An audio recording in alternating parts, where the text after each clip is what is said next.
ఏ ముచ్చము రోజు ఈ టైంకి వచ్చేస్తావు కదా ఇంకా రాలేనేంటి? ఇదిగో బీరువా మొత్తం నిండిపోయిందబ్బా. చీరలు పెట్టుకోవడానికి స్థలమే లేదు. పాత పట్టు చీరలు అన్ని కట్టం పెట్టం, అందుకే తీసేస్తున్నా. పాత పట్టు చీరలు అయితే మాత్రం పడేస్తావా? అవన్నీ చీకిపోయినాయి, చిరిగిపోయినాయి. మనం కట్టాలేం పెట్టాలేం, ఎవరికైనా ఇచ్చినా తీసుకోలేరు. ఎందుకు తీసుకోరు? మేము తీసుకుంటాం కదా, మా కోడలు పంపిస్తాను, ఇచ్చేయి. పంపి ఇస్తా గాని.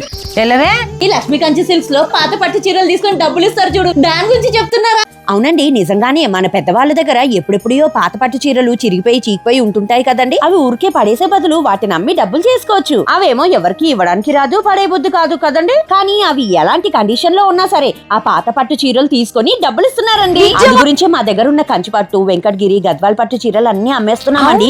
ఇవన్నీ పాతవి, 30 సంవత్సరాల క్రితం నాటివి. ఆ పాత పట్టు చీరలు ఎవరు కొంటారు అనుకుంటున్నారా? అమీర్పేట్ లో ఇస్మార్ట్ రెస్టారెంట్ దగ్గరలో ఉన్న లక్ష్మీ కంచి సిల్క్స్ కి తీసుకెళ్తే వాళ్ళు అవి తీసుకొని డబ్బులు ఇస్తున్నారు.